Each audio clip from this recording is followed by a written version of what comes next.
Gara ilunak bizi ditugula etengabe irakurtzen badugu ere, parentesiak bideratzea positiboa izan daiteke, kezkak ahaztu eta minutu batzuk bada ere errealitatea albo batera usteko. Hori da hain zuzen ere Arrigorriagako clown eta pailazo jaialdiak izan duen espiritua eta urtengo 18. edizio hontan ere barrea eragiteko ikuskizunekin gogotsu dator familia guztiarentzako ekimena. 11 ikuskizun, kolore eta alaitasunez beteak. Estualdea gora bera, eskuarteko hau kalitatezko eskaintza dugula uste dugu.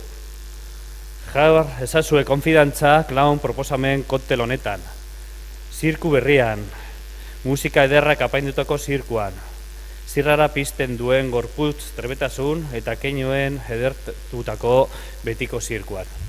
Aurtengo hontan ere ohikoa den gizan Euskal Herriko zein nazioarteko sortzaileak egongo dira eta arreta berezia ezarri da antolakuntzan emakumeek zuzentzen dituzten ikuskizunak ekartzeko. Euskarari ere toki nabarmena bideratuko zaio, naiz eta antolakuntzak berak aitortu bezala, halako ikuskizunek keinuaren lengoaia unibertsala baliatzen dute. Bestalde, ez dire ikustera soilik mugatuko bertara doazenak, hainbat tailer eta kurtso egongo baitira eskuragarri. Presentzia bat izatea Euskal Herriko artistak, estatuko eta kanpokoak, eta gero Gazteiu zuzenduta ere badago beste programa esgrima, Luciano Federico izango da maizua.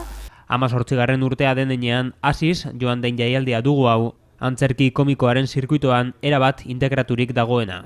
Maiatzaren 10-tik 12 barrearen erresuman sartzeko aukera Arrigorriagako kaleetan.